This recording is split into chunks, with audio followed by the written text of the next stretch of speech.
Hey, my pretties, it's the Queen of Lions here. Now, today this is kind of a weird, different type of video. I know I really don't really do these, but I decided to go ahead and maybe do one of these videos just for fun. I decided to go ahead and do, basically me talking about the history of this one home video company that most of you guys probably knew that probably watched, videos of them by this company from, the 80s, 90s, and even early 2000s, as I have personally. Now, I am going to be talking about this one entertainment place, not entertainment, but one company logo, which some of you guys might have remember, some of you guys may not. But today I'm going to be talking about this one company known as Good Times Entertainment. Now, Good Times Entertainment's kind of like any other ordinary, entertainment place, but there's no video on somebody talking about why they disappeared or anything like that.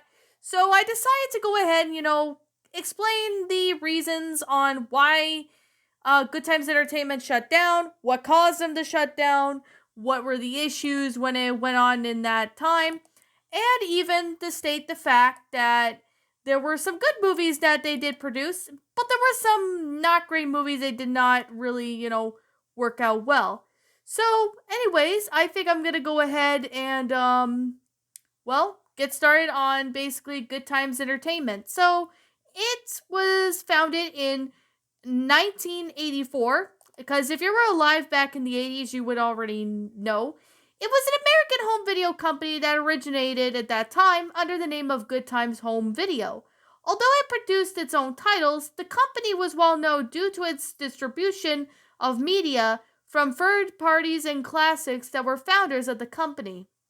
Now, the founders of the company were the brothers named Kenneth, Joseph, and Stanley Care, and often they referred to the company as the Cray Brothers or Salsoul Records. They're used to have a headquarters. There's a certain place in Midtown Manhattan in New York City. Now, the company had a distribution facility in Jersey City, New Jersey, and a duplication of the facility in Bayonne, New Jersey. So Good Times began with the distribution of copies of public domain titles.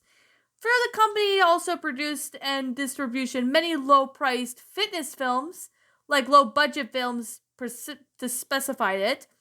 Most of its recognized line of products were the series of low-budget, traditionally animated from companies such as Jetlag Entertainment, Golden Films, and I'm sorry, I can't really pronounce the next company. I can't really pronounce it, so I do apologize. So, it's well known selection of the works of Burbank Films in Australia. Now, many of its home title videos, such as Aladdin, Beauty and the Beast, Pinocchio, Sinbad, The Little Mermaid, The Three Musketeers, and Thumbelina, were named similarity or identically to the big budget animated films from other studios.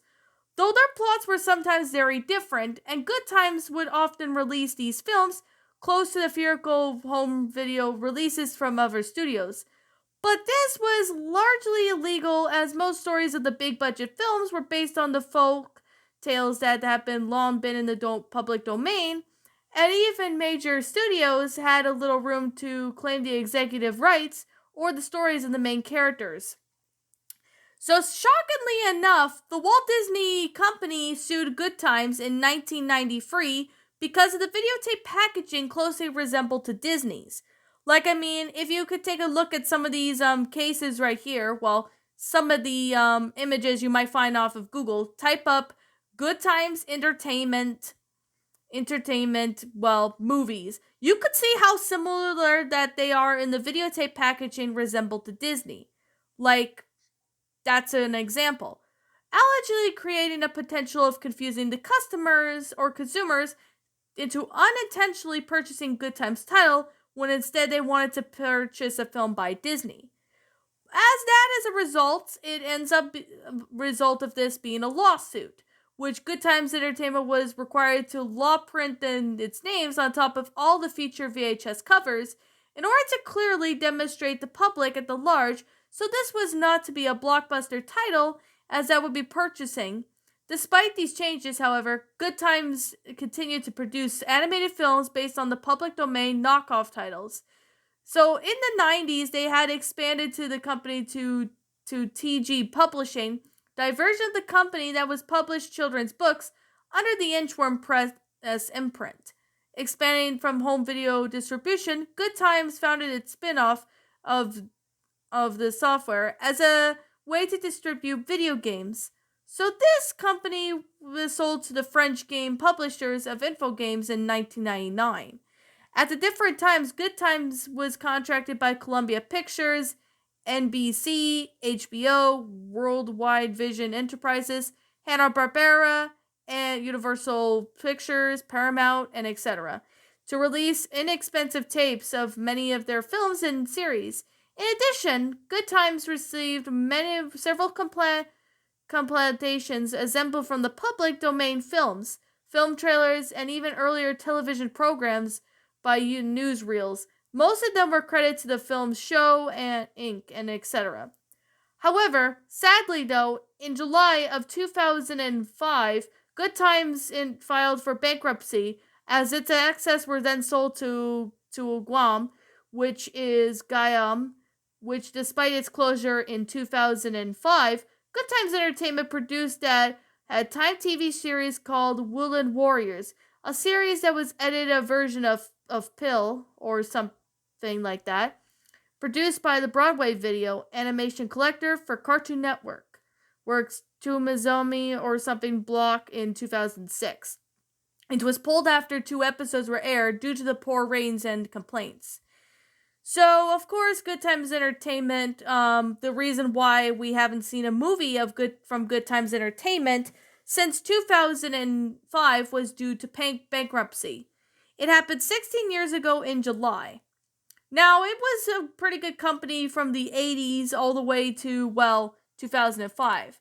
But since I'm going to be explaining more about that, I'm going to say there was a lot of controversy between, certain companies with Good Times at the time, such as Disney and all that. I mean, I could understand all the pain that they had to go through to sit there and, come up with, different titles so people don't get confused by the Golden Films or Good Times Entertainment to Disney, so then that way no one gets confused.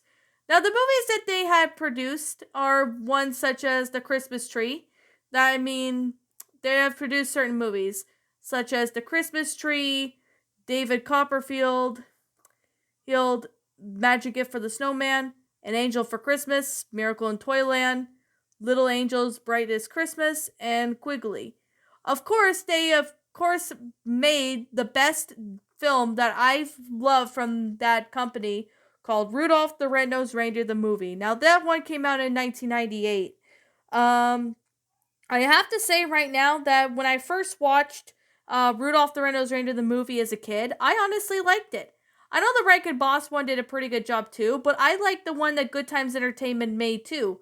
It was really well done and beautifully well written. Now, some of these titles you could definitely say that are similar to, the Disney ones that you probably see, except for one that I will state. Let's get started by naming the movies that Good Times Entertainment that made or distributed, that were similar to Disney, such as Aladdin, Beauty and the Beast, The Little Mermaid, Pinocchio, The Adventures of Pocahontas, The Indian Princess, Cinderella, and Sleeping Beauty. However, though, The Adventures of Pocahontas is quite similar to, how the Disney was going to make that title when Disney's Pocahontas came out a year after that one. But I think in 1993, they got sued by Disney because of the similar titles that Disney made, in that time. Disney is a really big company right now. They're a really big company. Now, Thumbelina came out in 1992 by Good Times Entertainment that they had distributed.